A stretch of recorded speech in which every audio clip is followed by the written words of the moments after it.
বৎসরের গ্যারান্টি দেওয়ার ক্ষমতা আপনাদের কারো আছে? একটা মাসের গ্যারান্টি দেওয়ার ক্ষমতা? তাই এখান থেকে আমাদের আজকে কি নিতে হবে? আমি বলছিলাম আপনারা সকলেই জান্নাতি। জান্নাত বানাইছে আল্লাহ। বলুন, জান্নাত বানাইছে কে? আরো জোরে কর।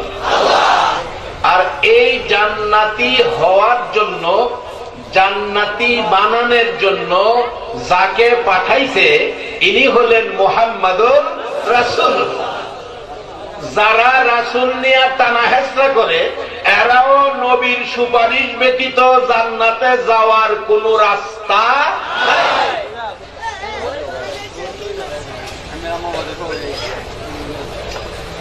নবীর সুপারিশ ব্যতীত হেরারও জান্নাতে যাওয়ার কোন সুযোগ নাই। তাইলে আমরা নবীকে নবী হিসাবে মানতে হবে, আল্লাহকে আল্লাহ হিসাবে মানতে হবে, তাইলে আমরা জান্নাতে যাব। জান্নাতে যাওয়ার জন্য বেশি কঠিন কোনো কাজ নয় বাবারা। আজকে যারা আখিরি নবীর উম্মত হইয়া ঘরবাড়ি বিছনা ছেড়ে মাহফিলে বসে আছেন, আমি মাত্র দুইটা আমল আপনাদের কাছে রাখবো। আমার নবী এই আমলদারির জন্য ঘুমের ঘরে এসে স্বপ্ন যুগে জান্নাতের খবর আপনাদেরকে পৌঁছাইয়া দিয়া যাবে। একটা রাত্রি ঘুমের ঘরে আমার নবীকে দেখার আকাঙ্ক্ষা বলুন আপনাদের আছে কিনা? আমি দেখতে চাই নবী দেখার আকাঙ্ক্ষা কার আছে? হাত তুলে দেখার। হাত নামান। আপনারা যে হাত তুলছেন নবী দেখার আকাঙ্ক্ষায়, আমার আল্লাহ দেখছে? দেখছে? সবাই বলুন মারহাবা। মহব্বতে দুরূদ শরীফ পড়ুন, আরো রহমত আসুক। আল্লাহুম্মা সাল্লি আলা সাইয়্যিদিনা মুহাম্মাদ। আল্লাহুম্মা সাল্লি আলা সাইয়্যিদিনা মুহাম্মাদ নাবিয়ানা মাওলানা মুহাম্মাদ নাবিয়ানা মাওলানা দিবানিশি মনের আমার আর দিও না যন্ত্রণা। দিবানিশি মনের আমার আর দিও না যন্ত্রণা। হায়রে দানে যদি হইতাম ধনী যাইতাম সোনার মদিনা। হায়রে দানে যদি হইতাম ধনী যাইতাম সোনার মদিনা। আল্লাহুম্মা সাল্লি আলা সাইয়্যিদিনা মুহাম্মাদ। আল্লাহুম্মা সাল্লি আলা সাইয়্যিদিনা মুহাম্মাদ নাবিয়ানা মাওলানা মুহাম্মাদ নাবিয়ানা মাওলানা বালাগাল উলা বিকামালিহি কাশাফাত দুজা বিজামালিহি আসনাত জামিউ খিসালিহি সাল্লু আলাইহি ওয়া আলিহি। আপনারা জান্নাতি, জান্নাতে যাইতে রাজি আছেন কিনা? প্রথম নম্বরে জান্নাতে যাইতে টিকিট লাগবে। টিকিটটা কি? কালিমা লা ইলাহা ইল্লাল্লাহু মুহাম্মাদুর রাসূলুল্লাহ সাল্লাল্লাহু আলাইহি সাল্লাম। এই টিকিটটা ঠিক রাখতে হবে। এই টিকিট ঠিক রাখবেন, এবার জান্নাতে যাইবেন। বেশি কঠিন কিছু না, সহজ রাস্তা আমি দেখাইয়া দিচ্ছি। হযরত আল্লাহর ওলি, দেশ বিখ্যাত পৃথিবী বিখ্যাত আলেম ইমাম গাজ্জালী সাহেব রহমতুল্লাহ আলাইহির জীবনী। উনি ঘুমের ঘরে স্বপ্নে দেখে নবী এসে ডাকতেছে, ও গাজালি, আমি রাসূল এসেছি তোমাকে একটা খবর দেওয়ার জন্য। রাসূল এখনো মদিনার থেকে বাংলাদেশেও আসার ক্ষমতা আছে কিনা? ভারতেও যাই করবো, তাইলে কয়েক বছর আগের খবর নেন, অতিরিক্ত 15-16 বছর হবে। 16 কোটি হিন্দুর দেবতা ডক্টর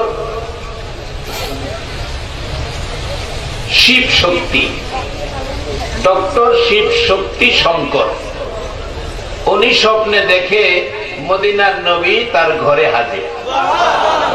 আয়েশা বলতেছে, এই ডক্টর শিব শক্তি, আমি নবী আসছি তোমারে কালিমা পড়াইতাম।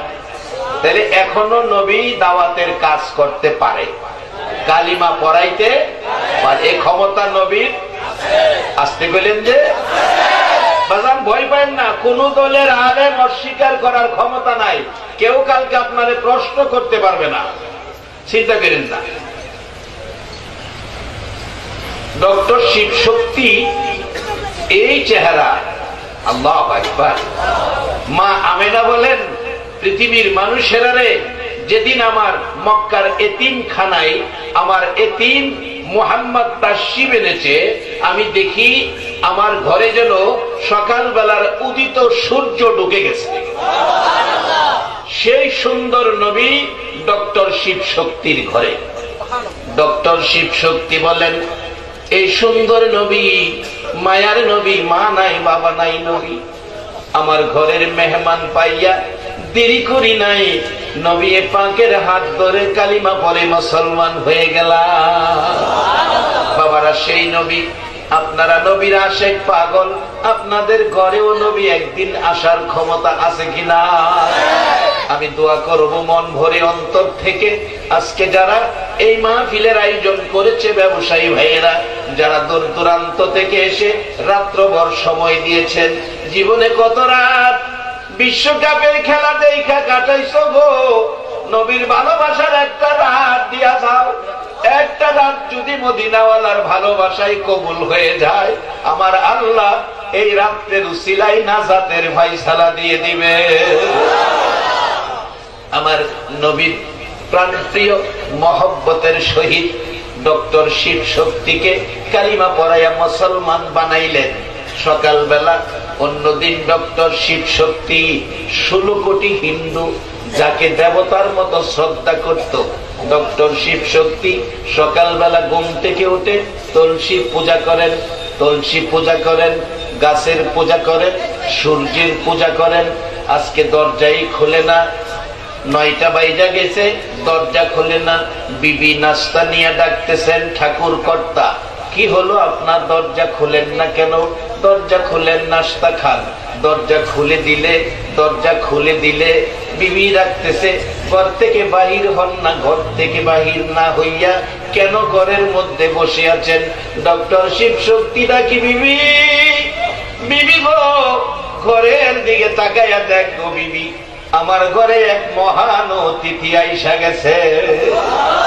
ডক্টর শিব শক্তির বিবি বললেন, আমি ঘরের দিকে তাকাইয়া দেখি ঘরটা যেন রহমত বরকতে ঝিলমিল করে, জান্নাতের শান্তি ঘরের মধ্যে দেখা যায়।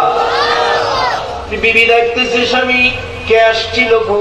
ও স্বামী বলো কে আসছিল? ডক্টর শিব শক্তি বলছে, বিবি গো, বিশ্ব রহমত গো, সকল সৃষ্টির জন্য যিনি রহমত, রহমতের নবী আমার ঘরে আসছিল গো বিবি, আমার কালিমা পড়াইয়া মুসলমান বানায়া গেছে।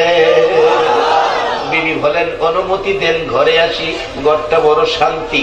ঘরে আইসা ঢুকে বললেন, স্বামী গো, মুসলমান হন আর হিন্দু ওই হন, নাস্তা তো খাইতে হবে, নাস্তা বানাই আনছি, রুটি ভাজি খান, রুটি তরকারি খান। ডক্টর শিব শক্তি দেখে, বিবি কেমনে তোমার হাতের নাস্তা খাবো? আমি মুসলমান, তুমি তো মুসলমান না। মাত্র মুসলমান হইছে, নবীর আশেক যারা হইছে, বাজান আচরণ কি? ও বিবি, আমি মুসলমান, তুমি তো মুসলমান না, তোমার হাতের নাস্তা তো আমি খাইতে পারি না। মাত্র মুসলমান হইছে, মুসলমান না বলে তার হাতের নাস্তা খায় না। আর আমরা মুসলমান, হিসাব কিতাব নাই, যা পাই তাই দেখি আমারে ডাক আল্লাহ আল্লাহ আল্লাহ আল্লাহ ইলাহা ইল্লাল্লাহু মুহাম্মাদুর রাসূলুল্লাহ সাল্লাল্লাহু আলাইহি ওয়াসাল্লাম। এরে বাবারা ভাইরা, বলতেছিলাম ডক্টর শিব শক্তির বিবি বলতেছেন, স্বামী গো রুটি খান, এতদিনের মহব্বত কিছুক্ষণের মধ্যে ভেঙে দিয়েন না। স্বামী আপনি যদি না খান জোর করে খাওয়াবো, তরকারির মধ্যে রুটি লাগাইয়া, রুটির মধ্যে তরকারি লাগাইয়া, রুটির মধ্যে তরকারি লাগাইয়া ডক্টর শিব শক্তির মুখের মধ্যে ধাক্কাইতেছে। ডক্টর শিব শক্তি বলেন, বিবি গো তোমার হাতের নাস্তা আমি আর খাইতে পারি না, আমি তো মুসলমান হয়ে গেছি। একবার বলুন আল্লাহু আকবার। বাবা মুসলমান কারে কয়? রাস্তায় যদি 100 টাকার নোটটা ফালাইয়া প্যান্ডেলের ভিতরে ঢুকেন, বলুন যাওয়ার সময় নোটটা পাওয়া যাবে কিনা? এই জন্য বিশ্বজুড়ে আজকে আমরা নিম্নমানের পর্যায়ে চলে গেছি। বিশ্বের উন্নতি দেশগুলির ইতিহাস খুলুন, লক্ষ টাকার মালও যদি রাস্তায় পড়ে থাকে কেউ এ মালে হাত দিবে না। 2 দিন পরে গিয়া দেখবেন আপনার এই মাল এ রাস্তাতেই পড়ে রয়েছে। আর আমরা 100 টাকার নোটের লোভ সামলাইতে পারি না, যা পাই